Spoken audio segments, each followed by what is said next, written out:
Fala pessoal, e aí, tudo bem? Como é que vocês estão? Então, agora a ideia é a gente fazer a segunda parte da aula sobre o período regencial, tá? Nós vamos trabalhar da seguinte maneira, expondo, esmiuçando um pouco mais aqueles 3 itens, as 3 medidas clássicas ligadas ao período liberal, do período regencial, certo? E depois falar um pouco sobre o regresso conservador, certo?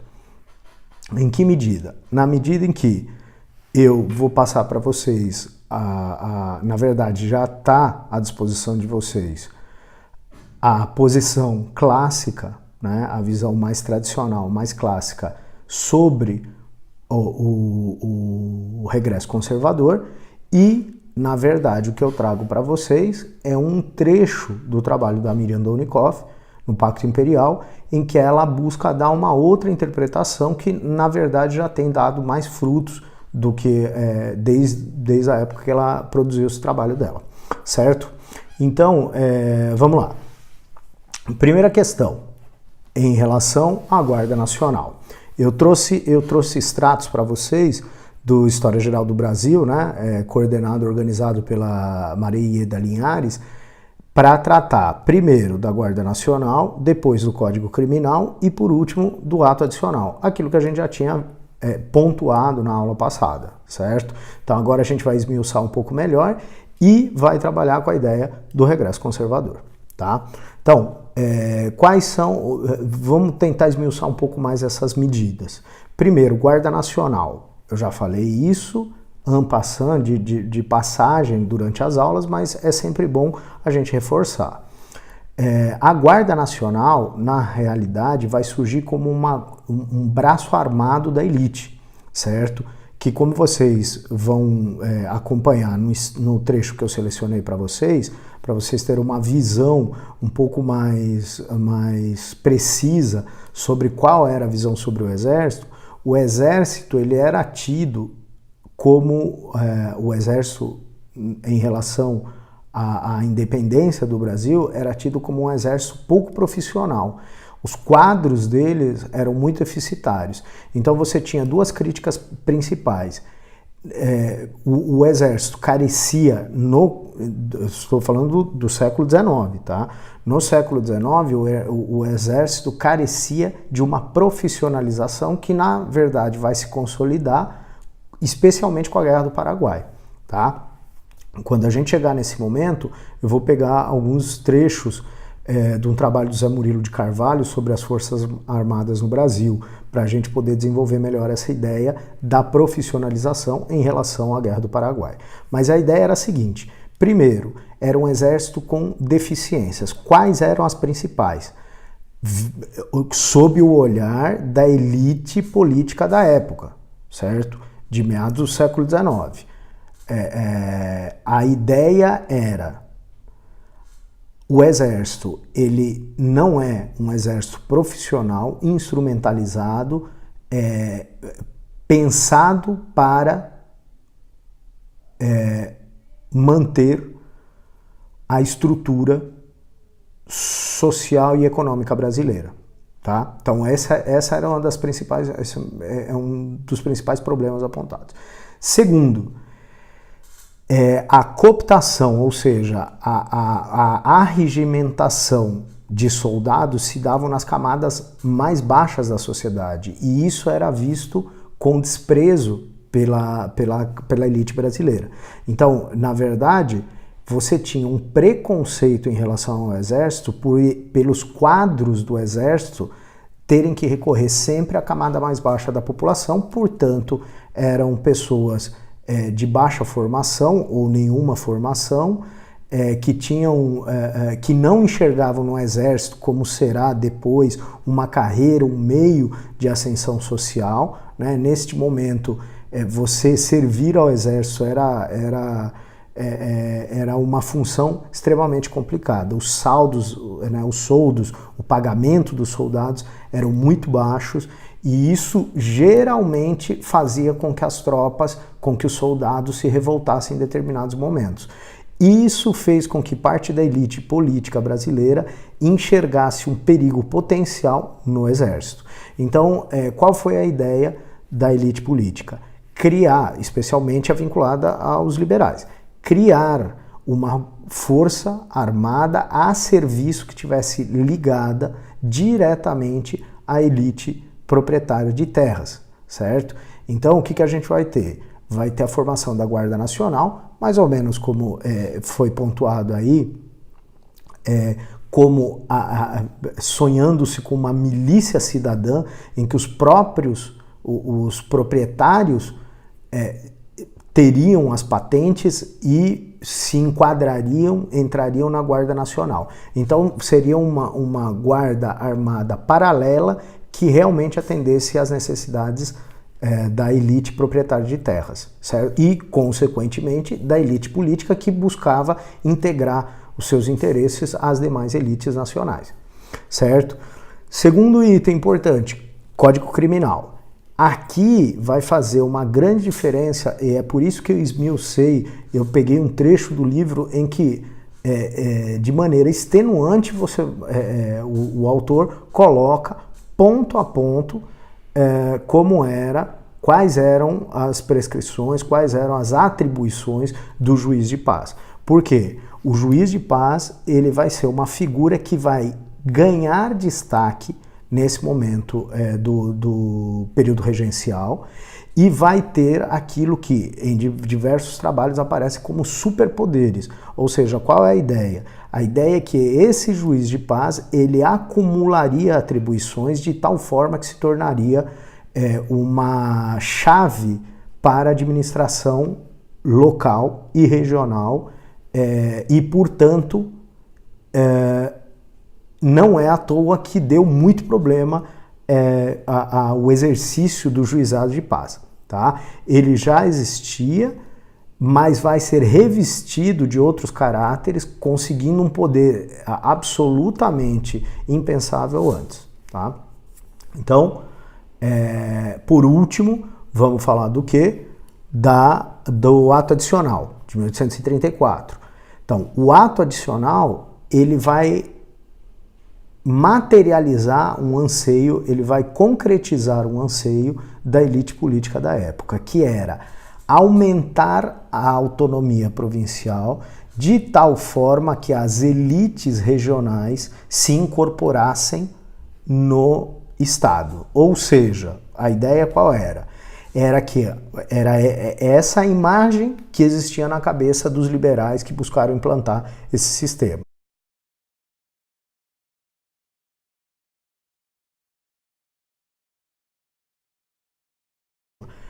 Ao exercer o domínio político local, você vai ter a possibilidade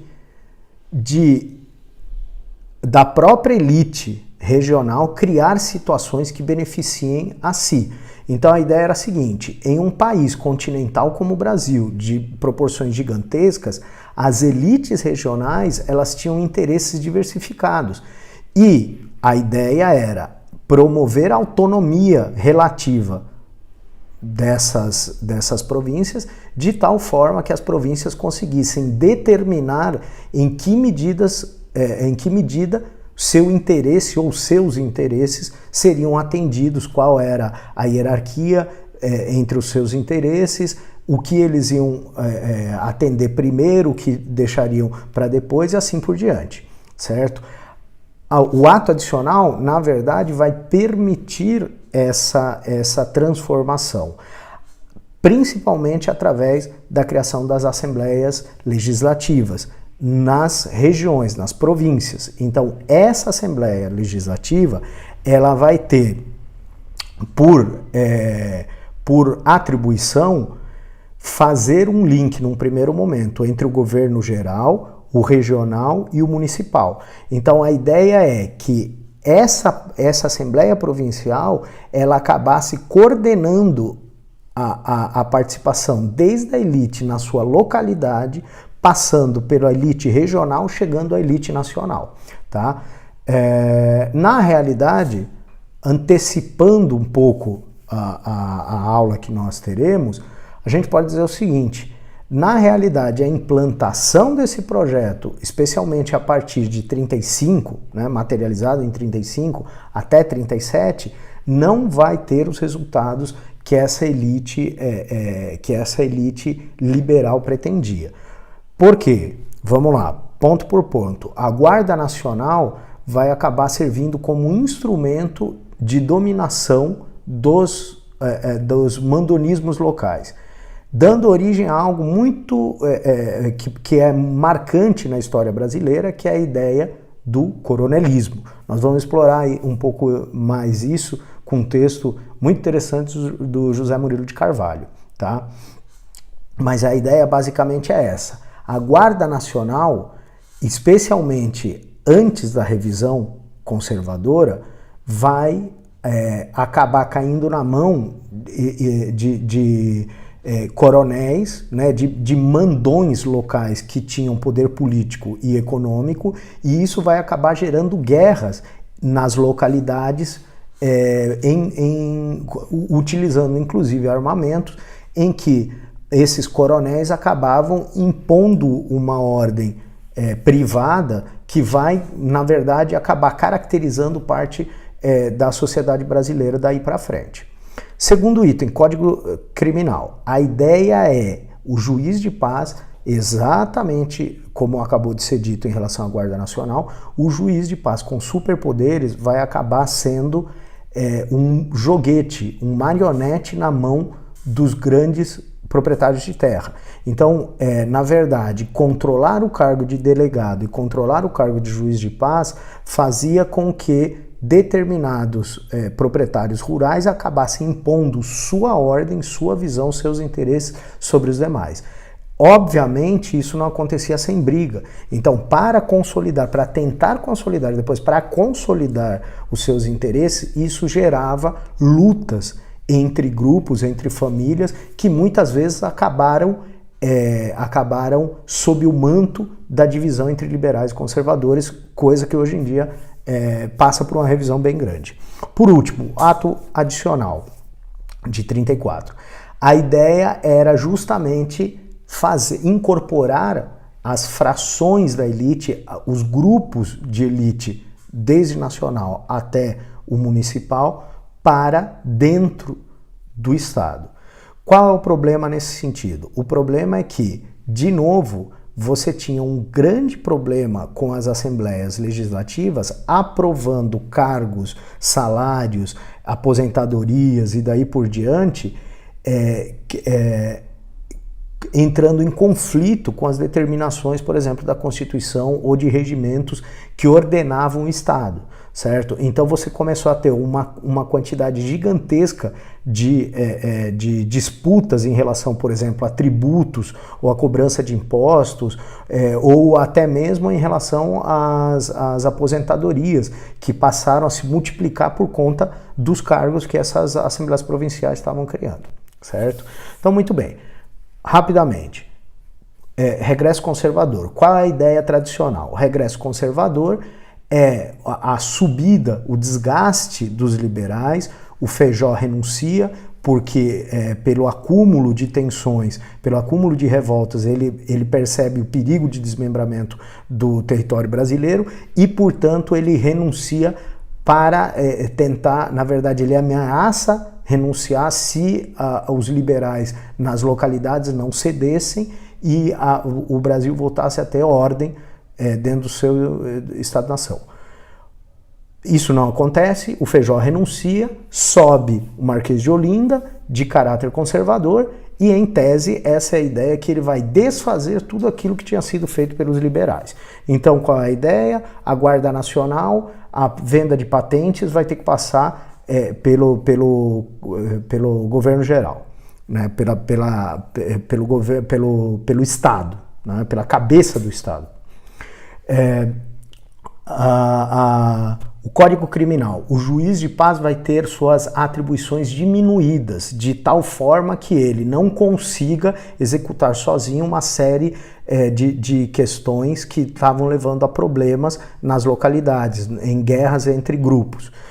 Terceiro, o ato adicional, ele simplesmente mudava a questão das assembleias legislativas, esvaziando o poder deles e concentrando todo o poder no Estado geral, né?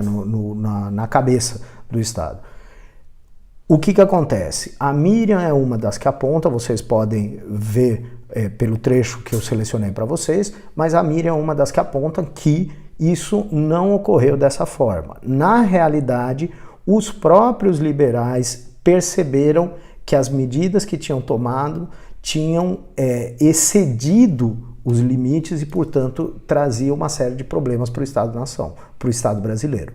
E, nessa medida, os conservadores vão pontualmente retrocedendo de maneira pontual as atribuições que tinham sido tomadas pelas medidas liberais. Então, na verdade, o que a Miriam está apontando não foi uma rasteira dos conservadores sobre os liberais, mas sim uma revisão dos dois lados sobre essas medidas, certo? Aprofundamos mais nas próximas aulas. Um abraço, até mais. Tchau, tchau.